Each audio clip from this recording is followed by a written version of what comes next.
Halo sahabat Wonder Woman. Di negeri plus 62 ini tak henti-hentinya hingar-bingar masalah-masalah gosip. Nah katanya gosip ini makin digosok makin sip. Nah ini sekarang lagi ada hingar-bingar ramainya tentang Al-Zaitun, pesantren terbesar di Asia Tenggara sekarang sedang dirundung berbagai macam isu-isu. Ini isu-isu yang sangat-sangat gencar. Nah mungkin ini bertalian juga dengan masalah politik ya, karena kan ini sebentar lagi pemilu. Jadi mungkin untuk mengalihkan perhatian, mungkin ada hal-hal tendensi lain memang kita tidak tahu, karena kita kan termasuk saya pun bukan orang politik ya. Nah jadi teman-teman, yuk kita sekarang jangan terlalu dulu percaya dan menelan informasi ini secara bulat-bulat, tapi kita proses dulu dalam pikiran ini ada apa sih gitu kan. Kalau enggak ya kita abaikan aja lah, karena ini bukan ranah kita. Nah sekarang yuk kita bicara tentang hal lain tentunya yang bertalian dengan law of attraction yang sudah biasa kita diskusikan pada video-video sebelumnya. Jadi teman-teman, ternyata peribahasa mulutmu harimaumu ini ternyata memang terbukti. Dan ini saya mengalaminya pada sekarang inilah, bukan hari-hari yang lalu ya.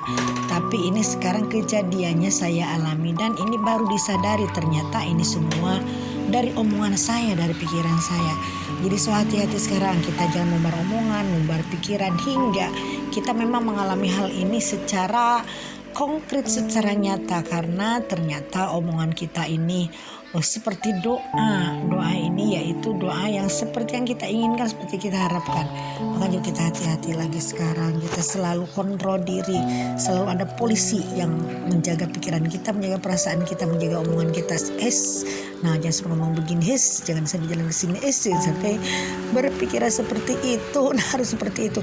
Kita sekarang harus punya polisi yang mampu menghalau hal-hal yang memang tidak baik. Nah jadi ada pengalaman saya sekarang, akan saya ceritakan di sini, curahkan di sini. Kalau yang baiknya boleh teman-teman ambil, tapi kalau yang tidak baiknya yuk kita buang juga, termasuk saya pun ini sebagai kontrol diri dari pengalaman yang kurang baik tentunya. Sebenarnya ini pikiran dulu ya, waktu saya masih sendiri ya, masih lajang, masih gadis. Dulu kan saya pernah dijodohkan sama orang kaya sih ya, temennya anaknya ibu ya. Cuman dia sendiri dulu sama-sama kuliah sama saya, tapi beda kampus. Nah tapi si anak ini namanya X ya, jadi orangnya itu agamanya bagus banget. Bahkan cita-citanya dia sendiri ingin punya yayasan ya, punya sekolah. Jadi dia supaya katanya dia bilang dia bisa pulang tiap hari katanya kalau di rumah. Jadi kalau sudah berkeluarga, ada motor juga, dia bilang dia bisa pergi pagi pulang sore, jadi ada di rumah gitu kan. Nah dulu saya dijodohkan sama orang itu, tapi kan saya orangnya tidak mau seperti itu gitu. Saya sampai bilang ke ibu, enggak, saya nggak mau, agamanya terlalu kuat, saya nggak mau orangnya fanatik itu. Terus juga kalau yang pulang tiap hari saya sendiri capek. Aku pengen punya suami yang kerja di luar kota, paling pulangnya sebulan sekali apa 2 bulan sekali itu loh. Aku tuh dulu gitu ya, pikiranku dulu lah waktu masih gadis. Mungkin teman-teman juga ada yang punya pikiran seperti itu.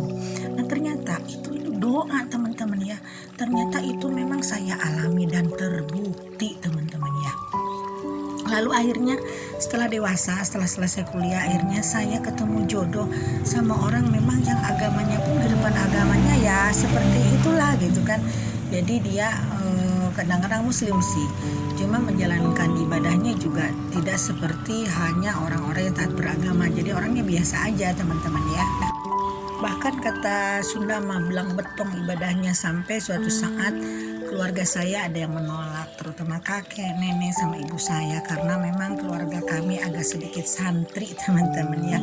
Nah itu terjadilah pertentangan. Lalu juga orang yang memang melamar saya juga punya pekerjaan di luar kota. jadi pekerjaannya itu dia tidak bisa pulang tiap hari, paling pulangnya 3 bulan sekali, kadang-kadang 2 bulan sekali, 3 bulan sekali gitu. Lah saya jadi ingat dulu omongan saya pertama dulu, keinginan saya, kenapa sih sekarang terbukti gitu loh, orangnya kurang taat beragama, lalu lagi orangnya juga pekerjaannya di luar kota, yang bisa pulang sebulan sekali, paling sering 2 bulan 3 bulan dia bilang. Bahkan dia ingin bercita-cita kerja di luar negeri. Nah disitulah jadi saya kena omongan sendiri.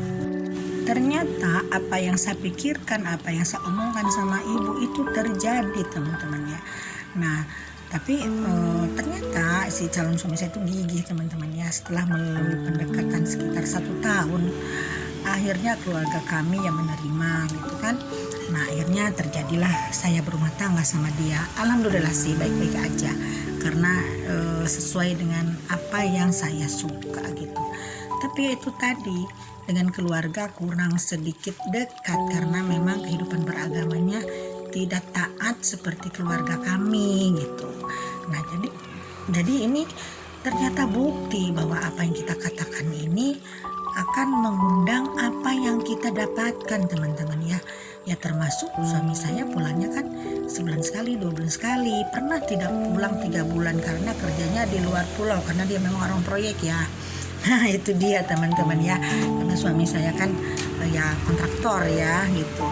Dan karena saya juga tidak mau ikut sama dia, ya akhirnya saya sendiri ada di kota Bandung. Nah dia sendiri kadang-kadang di Makassar, kadang-kadang di Papua, tergantung proyeknya yang dia pegang ada di mana. Nah mulai sekarang saya lebih sedikit hati-hati teman-teman ya, kalau misalkan mengatakan atau menginginkan sesuatu, jangankan yang dikatakan, yang terbetik dalam hati pun harus dijaga teman-teman ya.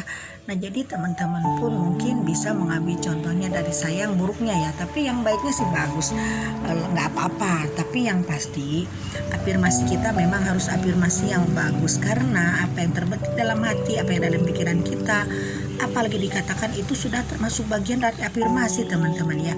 Jadi sekarang yuk hati-hati, apa yang kita omongkan, apa yang kita inginkan yang terbaik, yang baik-baik aja sekarang. Kalau misalkan bisa di cancel, kalau ada yang perkataan yang tidak baik, bisa dengan cara revisi seperti teori Neville-Goddard yang sudah saya ceritakan, kita diskusikan di video yang lalu teman-teman ya. Nah jadi sekarang kita mulai menjaga diri, menjaga bahasa. Yuk afirmasi kita yang terbaik aja. Misalkan kita ingin rumah harga 2 miliar, bukan bilang tidak mungkin meskipun sekarang kita tidak punya rumah. Itu yakini aja, yakini bahwa kita akan punya rumah 2 miliar. Misalkan ingin punya perusahaan yang pendapatannya 500 juta sebulan, gak apa-apa teman-teman ya. Itu harus kita yakini, dan memang itu afirmasi yang sangat kuat kalau misalkan kita selalu mengatakan afirmasi itu setiap waktu, apalagi sering mengingatnya, mulai di siang, mulai di malam, apalagi sebelum tidur. Yuk kita berafirmasi yang terbaik. Mudah-mudahan teman semua bisa ambil insight-nya daripada pengalaman video saya. Oke sekian dulu, bye for now.